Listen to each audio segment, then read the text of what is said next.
비리 유치원과 관련된 내용을 또 한번 짚어보도록 하겠습니다. 비리 유치원과 관련해서도 여파가 계속 이어지고 있습니다. 동탄 지역의 학부모들은 휴일인 어제 거리로 나와서 규탄 집회를 열기도 했는데요. 학부모들의 목소리 한번 들어보시죠. 바로서는 유아교육 공교육화 이루어내자! 국가에서도 지원을 해주고 부모님들도 다 이제 돈을 내고 하는데도 유치원을 갔다 왔는데 배가 고프다고 그러고 그렇다면 케어가 제대로 안 되고 있는 것 같은 느낌이 들고 깨끗한 사회가 되어야 되니까 어린애들이 다 어른을 보고 크는 거잖아요. 어른들은 뭐 억울한 일 당해도 그냥 뭐 그렇게 넘어가면 되는데 애들을 가지고 장난하는 건 좀 아니지 않나 그런 생각 많이 했죠. 가장 좋은 거는 투명해졌으면 좋겠어요. 예. 투명해졌으면 좋겠다. 아마 모든 분들이 그런 생각을 하지 않을까 싶은데요.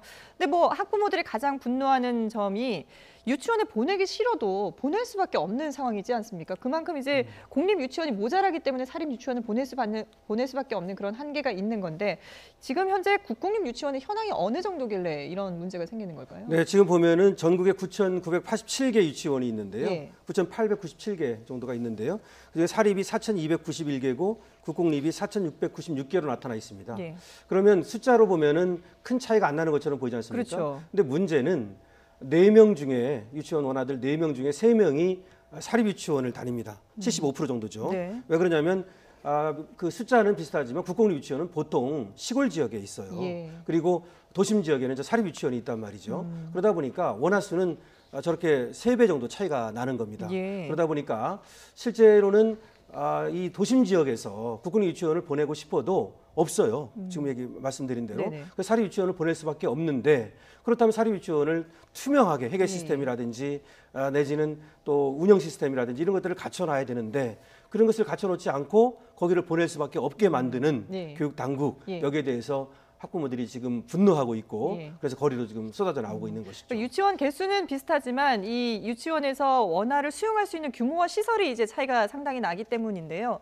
그래서 지금 정부에서도 이 국공립 유치원 대책, 뭐 국공립 유치원을 확대하겠다 이런 방안도 오는 25일에 담길 것 같죠? 발표되는 내용에. 네, 그렇습니다. 이제 지금 사실 뭐 그것이 또 대통령 뭐 공약상이었던 것으로 예, 기억합니다. 국공립 유치원 수를 현재 약 25%에 불과한데 그 인원수가 말이죠. 네. 그걸 40%까지 그 추원율을 높이겠다 이런 취지인 것 같습니다. 예. 그런데 이것은 이제 그 사립 유치원 총연합회 입장에서는 결국은 수익과 이제 직결되는 그 사항이다 보니까 예. 더군다나 지금 그 저출산 시대를 그 맞이해서 국공립 유치원 수가 늘어나게 되면 상대적으로 사립 유치원의 원생 수가 결국 이제 줄어들기 때문에 수익과 이제 바로 연결됩니다. 그래서 그 적극적인 이제 반대를 분명히 하고 있는 것 같고요. 예. 더군다나 그 유치원 하나를 예를 들면 그 서울에서 이렇게 설립하는데 뭐 50억 원에서 100억 원이 든다라고 하는 이런 통계도 있습니다.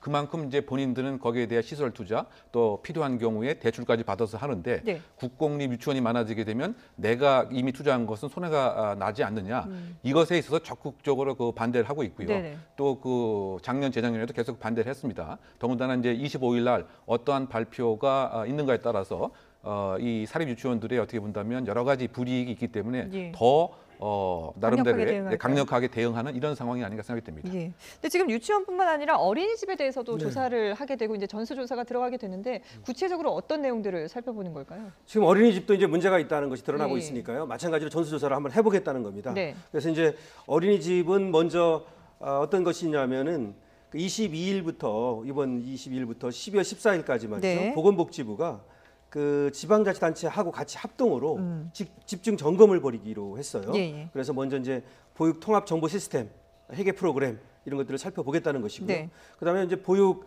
아동 1인당 책정된 급 간식비가 있거든요. 이런 것들이 적절하게 쓰이고 있는지 예. 이런 것들을 봐서 비리 정황이 파악된 2천여 곳을 먼저 점검 대상으로 집중 점검을 하겠다 이렇게 얘기를 하고 있는데요. 예. 전국 어린이집은 지난 6월 기준으로 말이죠. 올해 6월 기준으로 39,419개입니다. 약 4만 개죠. 그중에서 20분의 1이죠. 약 2,000개를 골라서 먼저 조사를 한 다음에 필요하다면 나중에 전수조사도 벌이겠다. 예. 이런 얘기를 이제 하고 있습니다. 예.